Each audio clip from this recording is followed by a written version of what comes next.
백성이 가나안 땅에 들어가서 그 땅을 얻은 일을 생각할 때마다 제 마음속에 약간 불편한 마음이 있었습니다. 남에게 말하지는 않지만 제 스스로가 좀 불편하게 생각한 점이 있었습니다. 그건 뭐냐면 이스라엘 백성이 가나안 땅에 들어가기 전에 이미 그 땅에는 임자들이 있지 않았느냐 하는 것입니다. 이미 거기에 살고 있는 거민들이 있었는데 그들을 내쫓고 또 심지어 그들과 전쟁을 해서 죽이고 그 땅을 빼앗은 것이 아니냐.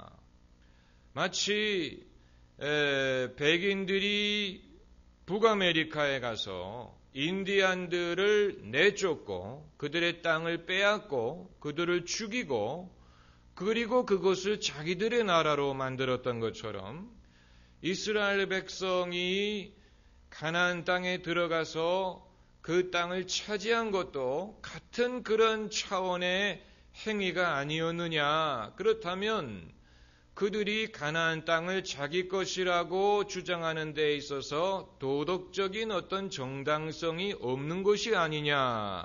이런 생각을 했습니다.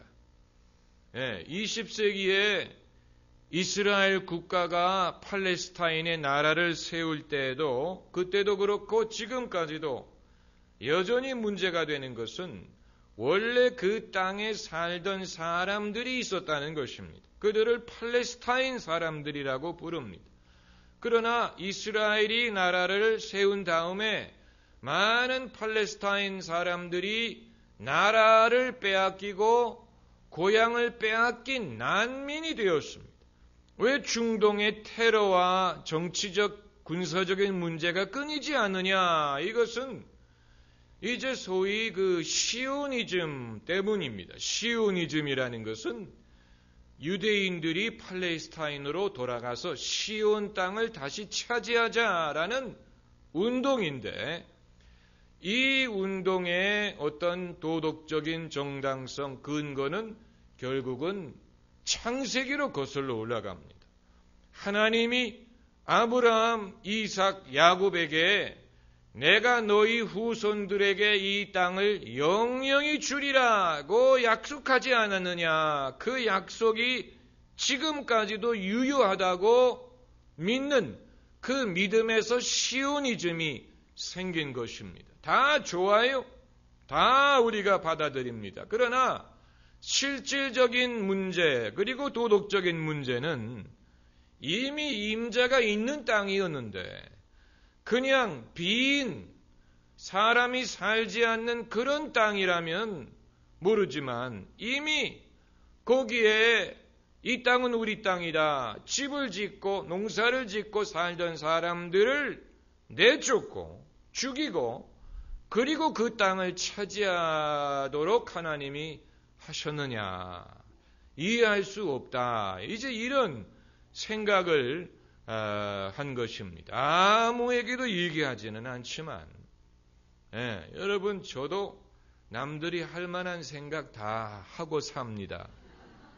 다만 차이가 있다면 그것을 믿음으로 해석하고 소화하는 것을 사명으로 생각한다는 것이죠. 남들처럼 문제 제기하고 누군가가 이 문제를 해결해 주기를 바라고 투정을 부린다든가 불평한다든가 이렇게 할 수 없습니다. 왜냐하면 저는 남들에게 해답을 줘야 되는 입장에 있기 때문에 제가 불평을 하고 제가 문제를 제기하는 것으로 끝내버리면 저는 여러분을 도울 수가 없는 것입니다.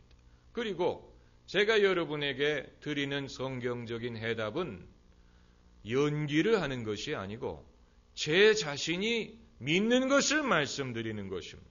연기하는 게 아니고 임시 방편으로 때우는 것이 아니고 제 자신에게 질문하고 그리고 성경과 믿음으로 해답을 얻고 그리고 그것을 여러분과 나누는 것입니다.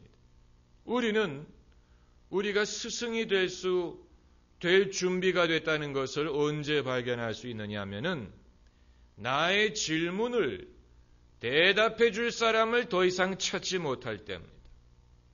내 질문을 대답해 줄 사람이 있을 때는 나는 여전히 학생입니다. 그러나 내 질문을 대답해 줄 사람이 없는 것 같다. 더 이상 없다. 그때는 내가 스승이 될 준비가 됐다는 얘기입니다. 그 말은 내가 남들이 생각하지 못하는 것을 생각하고 발견할 준비가 됐다는 것을 말하는 것입니다. 모든 학문과 연구가 결국은 그것이 아닙니까? 박사 논문을 쓸 때 남들이 이미 쓴 것에 대해서 쓰면 그것은 통과되지 않아요. 적어도 박사가 되기 위해서는 남들이 아직 연구하지 않고 생각하지 않은 주제에 대해서 이 연구 발표를 논문을 써야 그것이 박사 논문의 가치가 있는 것처럼 우리가 남들이 하는 말을 본따 가지고 그것을 재해석하고 다시 써먹는 한은 우리는 스승이라고 생각할 수는 없는 것이죠. 성경적인 것도 마찬가지입니다.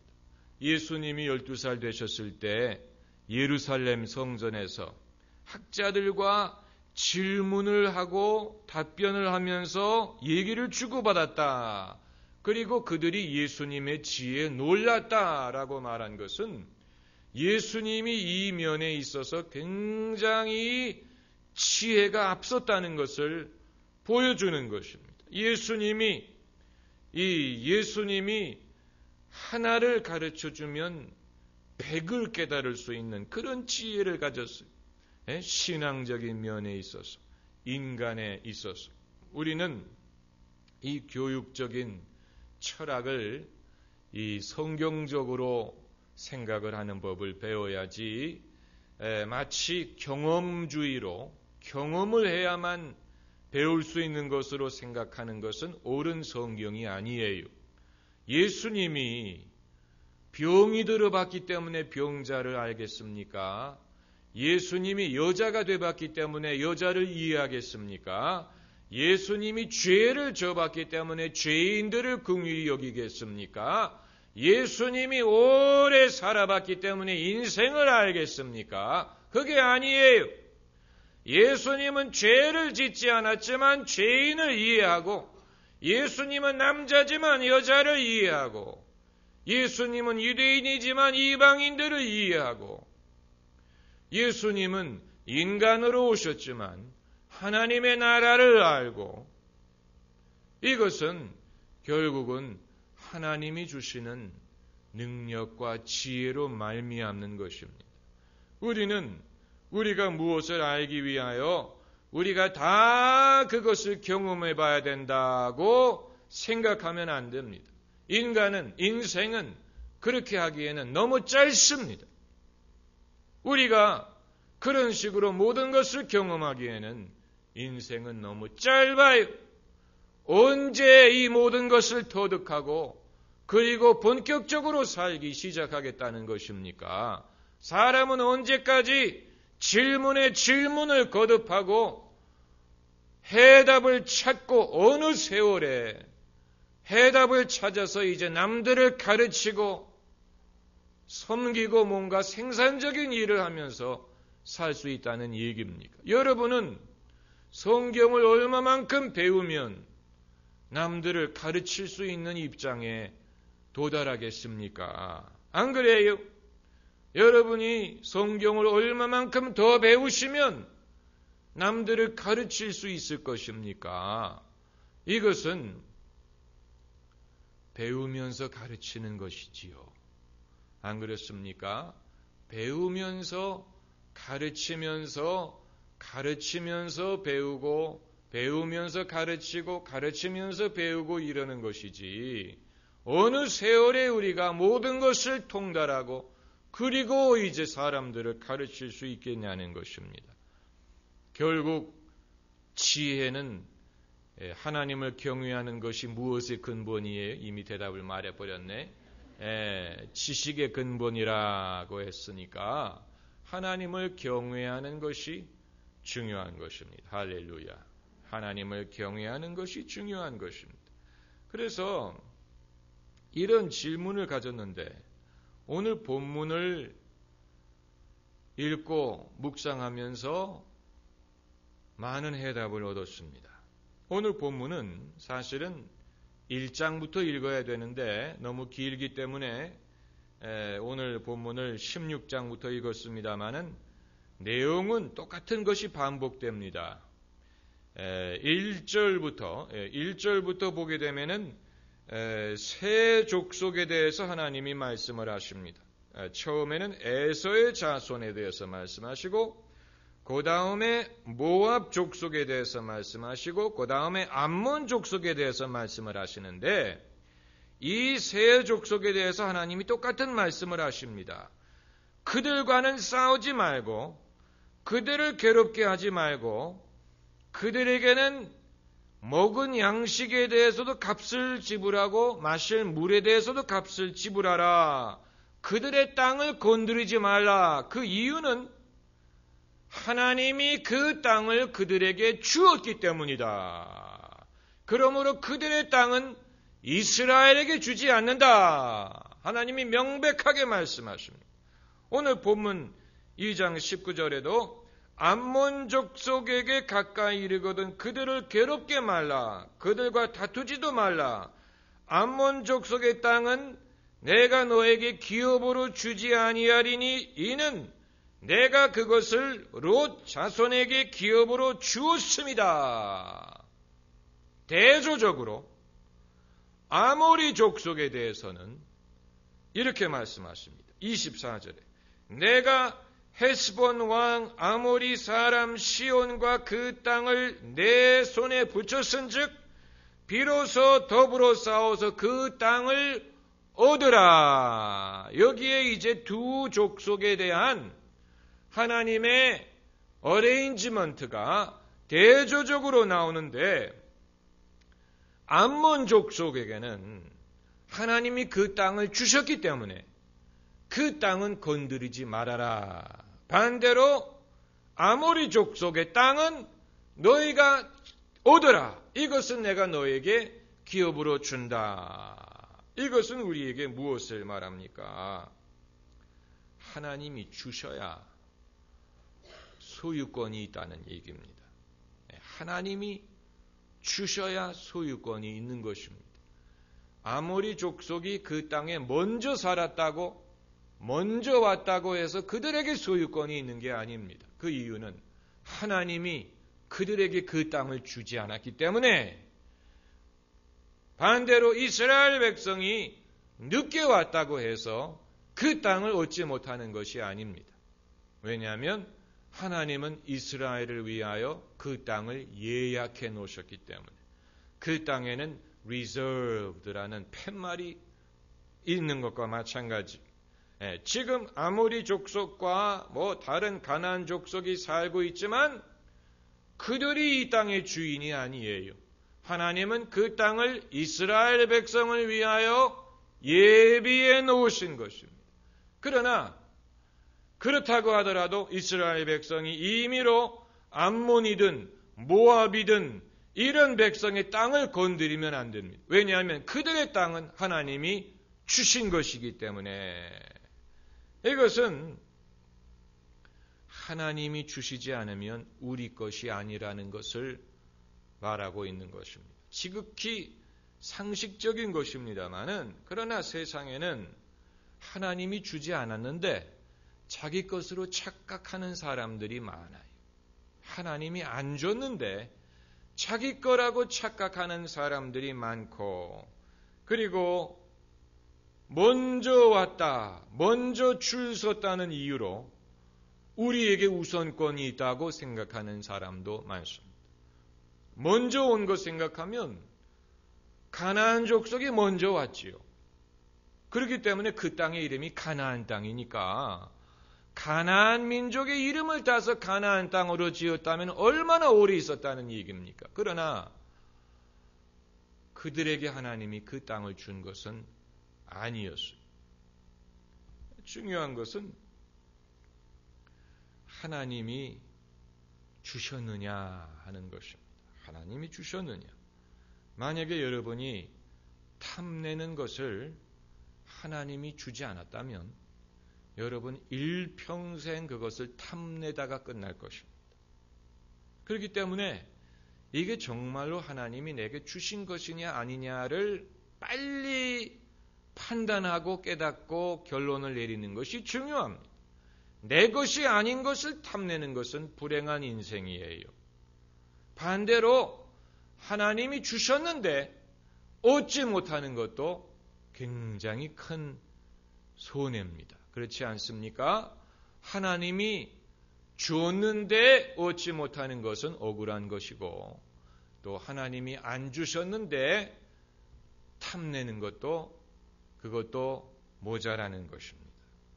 이것은 모든 것에 대해서 마찬가지입니다. 소유에 대해서도 그렇고 진로에 대해서도 그렇습니다. 소명에 대해서 그렇습니다. 내게 소명, 내게 이 소명을 주지 않았는데 그것을 탐내는 것은 그것은 미련한 것입니다. 사람마다 하나님이 주시는 소명이 달라요. 바울은 이방인의 사도로 소명을 주셨고 베드로에게는 유대인의 사도라는 소명을 주셨습니다. 사람은 하나님이 주신 소명만을 따라갈 수가 있습니다. 내게 주시지 않은 소명을 탐내는 것은 그건 일평생 해보세요. 그게 되나? 네, 목사의 소명을 받지 않았는데 목사가 되려고 해도 안 되고 부흥사의 소명이 없는 사람이 부흥사 일을 하려고 해도 안 되고 또 선교사의 소명이 없는데 선교사를 탐내는 것도 안 되고 자기의 소명, 하나님이 내게 주신 콜링이 무엇이냐를 알아야 됩니다. 그걸 알면 그때부터는 더 이상 의심이 없고 어떤 어려움이 있어도 이건 내게 주신 소명이다. 이게 하나님의 뜻이다라고 담대하게 그것을 이룰 수 있습니다. 이처럼 하나님이 무엇을 주셨느냐 하는 것이 굉장히 중요합니다. 사랑에 있어서도 마찬가지. 사랑. 모든 것이 다 그랬어요. 소유, 또 명예, 지위, 소명, 하나님 나라의 사명, 사랑도 하나님이 내게 주셔야 내 것이지. 하나님이 주지 않았으면 그걸 뭐라고 부릅니까? 짝사랑이라고 부릅니다. 짝사랑. 여러분 일평생 짝사랑하면서 살고 싶습니까? 그것은 행복한 것이 아니에요. 하나님이 주셔야 돼. 하나님이 주지 않는 사람을 내가 쫓아가면 그건 바람직한 것이 아닙니다. 모든 것이 다 그렇습니다. 그런데 이제 그래서 이스라엘 백성도 하나님이 주시는 땅과 아닌 땅을 명백하게 구별해야 되는 것입니다. 이 땅은 이건 모압 사람 땅이다. 이건 암몬, 이건 또 에서의 자손의 땅이다. 그건 존중해야 돼. 그들이 그냥 무조건 들어가가지고 닥치는 대로 얻은 것이 아니라는 얘기입니다. 그렇게 되면 아까 말씀드린 의문에 대해서 어느 정도 의문이 해소가 되지요. 이제 문제는 어떻게 그것을 알 수 있느냐. 이 문제인데 그것은 이제 믿음으로 말미암는 것입니다. 그런데 이제 24절 25절 말씀에서 우리가 또 다른 교훈을 얻습니다. 너희는 일어나 진행하여 아르논 골짜기를 건너라. 내가 헤스본 왕 아모리 사람 시온과 그 땅을 내 손에 붙였은즉 한번 따라해 보세요. 내 손에 붙였은즉 그 말은 네 것이다 라는 말입니다. 비로소 더불어 싸워서 그 땅을 얻으라. 따라해 보세요. 그 땅을 얻으라. 얻어야 됩니다. 하나님이 주셨기 때문에. 자, 예수 믿는 사람은 고민할 때가 있습니다. 우리가 세상에서 살다 보면 경쟁할 때가 있고 사람들과 부딪혀야 할 때가 있습니다. 그런데 내가 크리스찬이기 때문에 이런 상황에서 무조건 뒤로 물러나야 되느냐, 이런 상황에서 내가 양보해야 되느냐, 사람들과 부딪히는 것을 무조건 피해야 되느냐, 이런 의문을 우리가 가질 때가 있다는 거예요. 예수님이 겉옷을 달라면 속옷을 주고 오리를 가자 하면 십리를 가라고 하셨는데, 그러면 내가 어떤 것을 얻으려고 하다가 누구와 경쟁을 한다든가 부딪힌다든가 마찰이 생긴다든가 그보다 더 어려운 일이 발생할 때 내가 예수 믿는 사람이기 때문에 무조건 뒤로 물러나고 양보해야 되느냐, 그것이 기독교인의 덕목이냐. 이것은 많은 지혜가 요구되고 믿음으로 판단해야 되는 부분입니다. 믿음으로 판단해야 되는 부분입니다. 만약에 다윗의 아들 압살롬이 아버지에게 반란을 일으키고 백성들의 마음을 훔쳐서 백성들이 다윗을 떠나서 압살롬에게 합류하고 압살롬의 위세가 나날이 커지고 다윗의 입지가 좁아들었을 때, 만약에 다윗이 그 시점에서 민심이 나를 떠나가고 사람들이 등을 돌리고 내가 내 아들과 싸울 수는 없으니까 나는 이 시점에서 하야하겠다라고 생각했다면 그것은 하나님의 말씀을 저버리는 것이고 불신이고 불순종이고 하나님의 뜻을 떠나가는 것이고 본인에게도 불행이고 백성들에게도 불행이고 나라에도 불행이고 하나님의 섭리가 이루어지는 것을 막는 일이 되었을 것입니다. 그러한 상황에서는 다윗이 마음이 불편하고 또 그의 입지가 아주 어렵고 사람들이 다윗을 싫어하고 미워하고 욕하고 또 압살롬에게 붙고 사람이 배반하고 떠나가는 것 같은 그런 상황에서도 다윗은 한 가지만을 기억해야 됩니다. 하나님이 나에게 이 일을 맡겼고 하나님이 나에게 기름을 부었고 하나님은 나에게 약속하셨고 하나님은 지금도 나와 함께 하시기 때문에 내가 상황이 비록 어렵지만 그럼에도 이 일을 이루고 이 자리를 지키는 것이 나의 책임이다.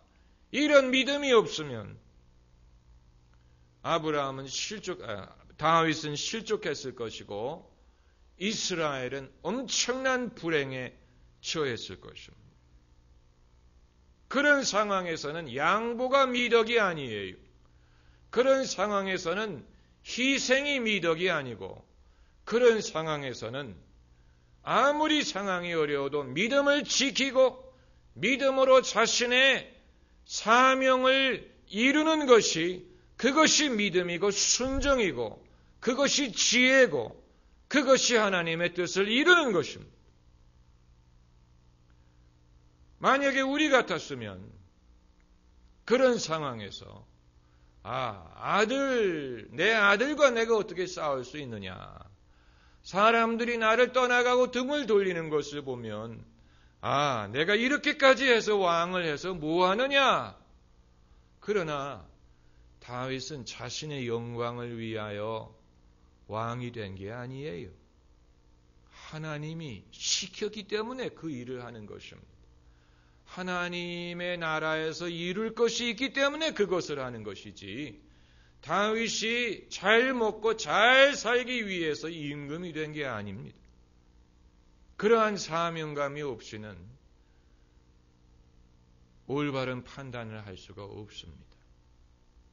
그러면 하나님이 다윗에게 기름을 붓고 그를 임금으로 세우고 다윗이 이스라엘의 임금 되는 것이 하나님의 뜻이라면 왜 반란을 허롱하느냐? 왜 세상 사람들이 반란을 일으키고 반대하고 그러느냐? 세상은 항상 그래요. 그것을 기대하지 않으면, 준비하지 않으면 우리는 아무것도 할 수 없습니다. 아무것도 할 수 없습니다. 그런 사람은 아무 일도 이루지 못합니다. 세상 살다 보면 우리가 정말로 얼굴에 가죽이 두껍고 정말 사람의 눈치를 보지 않고 사람들이 욕하고 사람들이 배신하고 어떤 일이 있어도 배짱이 두둑하지 않으면 하나님이 맡기신 일을 결코 이룰 수 없는 그런 일들이 많이 있습니다. 믿음이라는 것이 그런 것입니다. 믿음은 여러분 연약한 것이 아닙니다. 믿음은 우리를 나약하게 만드는 것이 아닙니다. 믿음은 쉽게 포기하는 것이 아닙니다. 정말로 모든 사람이 떠나가는 것처럼 느껴질 때가 있습니다. 예수님도 그러셨으니까 사람들이 다 떠나가고 예수님의 인기가 곤두박질했습니다. 예수님이 한때는 빈들에서 먹이신 남자만 5,000명이었으니까 남자가 5,000명이면 여자는 한 10,000명은 되고 애들까지 치면 한 30,000명이 되는 큰 무리가 예수님을 빈들로 따라왔으니까 예수님이 아주 큰 인기를 누릴 때도 있었습니다. 그러나 예수님이 예루살렘에서 붙잡히셨을 때는 예수님 따르는 사람 별로 없었고 예수님 두둔하는 사람은 한 사람도 없었어요. 예수님을 변호하겠다고 하는 사람은 한 사람도 없었어요. 어느 한 사람도. 예수님은 의인입니다. 예수님은 여러분이 생각하는 것처럼 그런 나쁜 사람이 아닙니다. 예수님은 의인이고 예수님은 하나님 편이고 예수님은 하나님의 사람입니다. 라고 두둔해주는 사람이 한 사람도 없었어요. 전부 다 예수님 욕하고 예수님 나쁘다 그러고 거짓 증인들이 나오고 예수님 십자가에 못 박으라 그러고 제자들은 다 어디 갔는지 숨고 안 보이고 유일하게 그래도 자기 자리를 지켰던 사람들은 여자들이었어요. 막달라 마리아, 예수님의 모친 마리아, 이런 여자들만 거기 있었지. 그러나 그들은 말을 할 수는 없었죠. 여자들은 그런 면에 있어서 그 발언권이 없었으니까 남자들은 다 숨어버리고 그 많은 그 기적을 경험하고 병 낫고 이런 사람들은 다 어디 갔는지 알 수가 없어. 바디메오는 어디 가서 뭐 하는지, 나사로는 어디 갔는지, 나인성 과부는 어디 숨었는지, 그의 아들은 어디 갔는지, 예수님이 깨끗게 하신 10명의 문둥병자는 어디 갔는지, 그 많은 기적을 경험한 오병이어의 기적을 경험했던 5,000명의 남자들은 어디 숨었는지. 그러나 여러분, 그런 것이 사람이에요. 그게 인심이라는 것입니다. 사람의 마음이라는 것은 이런 것입니다. 예수님에 대해서도 이렇다면 사람에 대해서는 오죽하겠습니까? 오죽하겠습니까? 그러므로 우리가 이런 것을 알아야 됩니다. 이런 것을 알고 설사 이런 일이 생기더라도 내가 뭘 잘못했나 이렇게 흔들리지 말고 이럴 수도 있지 하고 그것을 넘어갈 수 있는 배짱이 있어야 됩니다. 그게 능력입니다. 그게 능력입니다. 만약에 그런 상황에서 어찌 이럴 수가 있느냐, 사람들이 어쩌면 저럴 수 있느냐라고 한탄해서는 안 됩니다. 그런 사람을 섬기라고 하나님이 우리에게 일을 맡기시는 것입니다. 할렐루야. 예수님이 말씀하셨잖아요. 이 백성은 목자 없는 양과 같다. 목자 없는 양과 같다. 이렇게 말씀하셨어요.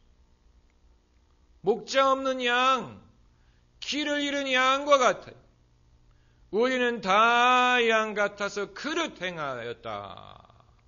그게 인간이에요. 하나님을 떠나간 인간은 그렇습니다. 방황하고 유리합니다. 그들의 마음에 정함이 없습니다.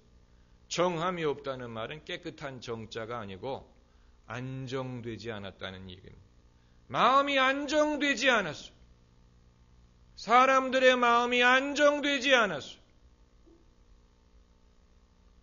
안정된 사람은 드뭅니다. 그런 사람은 진짜 의리의 사람들이고, 사람의 마음은, 그래서 인기를 믿으면 안 됩니다. 인기를 믿으면 안 됩니다. 모세가 만약에 인기를 믿었다면, 모세가 제일 인기가 많았을 때가 언제였는지 아세요?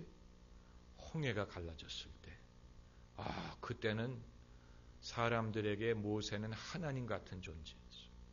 그런데 홍해를 건너가지고